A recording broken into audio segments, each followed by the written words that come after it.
ကျွန်တော်တို့ကိုလိန်နေရက်တင်လို့ကျွန်တော်ကိုလိန်နေဆိုကျွန်တော်ဘာကိုပြောတင်တာလဲဆိုတော့အဓိကအဖြစ်ကင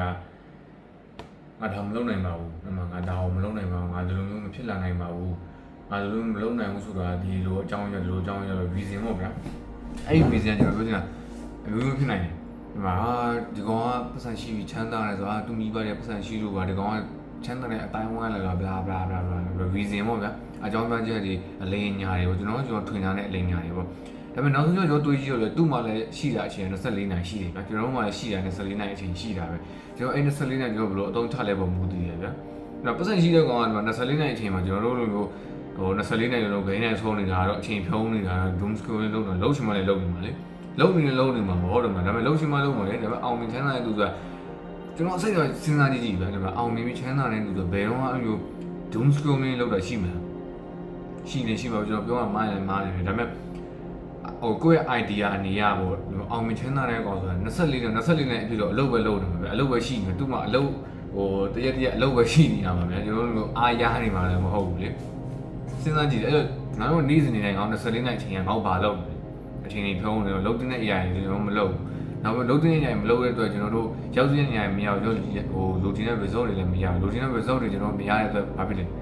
reason နဲ့စပြီး reason နဲ့အလိမ်ညာစပေါ်လာတယ်ပေါ့ဒီကောင်ကရနေတယ်ဆိုတော့ဒီကောင်မိဘတဲ့ပတ်စံရှိလို့ဒီကောင်မိဘတဲ့ပတ်စံချမ်းသာလို့ဒီကောင်ချမ်းသာတဲ့အတိုင်းဝိုင်းလာတော့ဘလို့အတိုင်းဝိုင်းရလာလို့ပါညာစမှာကဒါမှမဟုတ်ဒီကောင်ကကံကောင်းသွားလို့လို့ပေါ့ငါမလုံနိုင်သေးဘူးဆိုတာကလည်းငါရောက်နေတဲ့ situation ငါရောက်နေတဲ့အချိန်ကြီးငါမလုံနိုင်သေးလို့ပါညာလိမ်နေတော့ရက်တင်နေတယ်ရက်တင်နေဆိုလုံးဝမလိမ်တင်မနဲ့ကျွန်တော်တို့အမှန်တရားကိုလက်ခံလိုက်တော့အမှန်နဲ့လက်ခံဆိုငါ့ကိုလုံးငါအလုံးမကြိုးစားတာငါလုံးငါလုံးတင်းတလုံးငါမလုံးဘူးငါလုံးဖြစ်လာအောင်ငါအကောင့်ထဲမှာပေါ်နေတယ်ကျွန်တော်လက်ခံတင်နေတော့လက်ခံနေတယ်ဘာလို့လဲဆိုတော့အမှန်တရားပဲကျွန်တော်အမှန်တရားကျွန်တော်တိုက်လောက်ကိုယ်ကောက်ပြီးတော့ရှောင်လို့ရမယ်ဒါပေမဲ့ဘယ်လောက်ပဲကျွန်တော်တခြားသူကိုလိန်ဒါမှအဓိကကျွန်တော်တို့ကိုလည်းလိန်လို့မရဖះအောင်လည်းလိန်လို့မရကျွန်တော်ကြိုးစားတာမကြိုးစားတော့ကျွန်တော်ကိုယ်တိုင်ကျွန်တော်သိတယ်ကျွန်တော်ဖះကိုယ်တိုင်ဖះကျွန်တော်တို့သိတယ်ဘာထူးရလို့လဲအဓိကအားဖြင့်လေငါ24နိုင်ရှိရငါလိုလုပ်လဲဘာထူးရတယ်အဲ့မှာကျွန်တော်စူးစမ်းနေလို့အောင်မြင်သွားတယ်ဆိုတခုထူးခြားသွားတယ်ဗျာဒါပေမဲ့ကျွန်တော်ထူးလည်းမစူးစမ်းပဲနဲ့ result မရတာလေဆိုအဲ့ result မရတဲ့အတွက်ငါကျွန်တော်တို့ reason တွေပြီးဘာဖြစ်လို့ညာဖြစ်လို့ဒီမှာလုံးဝဗျာ NPC mindset လို့မျိုးဆက်နေတယ်ကျွန်တော်ဘာထူးခြားသွားတယ်ချက်ချင်းပဲအဲ့လိုပြောရနောက်နေ့မနေ့ကျကျွန်တော်မိုးကောင်းကြီးမှာအကုန်လုံးပုတ်ကြတယ်တော့ကျွန်တော်လူတွေနဲ့အရာရပုံတော့ဟဲ့အောင်နာလုံးဝဘယ်လိုလုပ်ရမှာလဲဗျာရနိုင်တယ်ဆိုကျွန်တော်ကြိုးစားရယူမှာကျွန်တော်ဘယ်ရဆိုကျွန်တော်ကြိုးစားရယူမှာကျွန်တော်ရမယ်ပဲမကြိုးစားဘူးဆိုရင်ရအောင်ပြောတယ်ခင်ဗျာမြင်အောင်မြင်ရမှာမဟုတ်ဘူးလို့ရမျိုးကအဲ့တော့ကိုလိန်နေမှာကိုအလိန်ညာပြောနေရလိုက်တော့ဘာလို့ဆိုကျွန်တော်အဲ့အလိန်ညာကျွန်တော်အမှန်တရားလက်မခံမှာအဲ့အလိန်ညာရောကျွန်တော်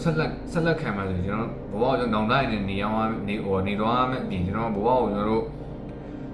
ပြဝနေရမှာလည်းမဟုတ်နောက်ဆုံးကျတော့ခံရမယ်ဆိုကျွန်တော်တို့ပဲခံရမှာအဲ့အလိန်ညာယုံကြည်တဲ့အတွက်နောက်ကျတော့ကိုတန်ကိုကိုမိကိုရှုတာပဲအဲ့တော့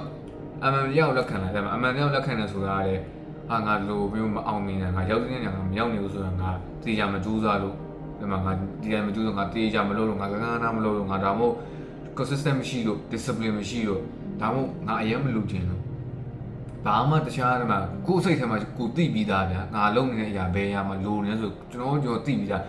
ဘယ်မှာ self improvement video ဘယ်လို video တွေကြည့်ပြီးအဖြေရှာကြရမလို့ဘယ်လိုအဖြေထွက်လာအောင်လဲကျွန်တော်စောင့်နေကြရမလို့ကျွန်တော်လိုအပ်တဲ့အရာကျွန်တော်လုပ်တဲ့အရာအကုန်လုံးကျွန်တော်ခေါင်းထဲမှာရှိပြီးသားအဲ့ဒီအရာကျွန်တော်ထုတ်သုံးဖို့ပဲလိုတာအဲ့ထုတ်သုံးဖို့ကကျွန်တော် uncomfortable ဖြစ်တယ်လ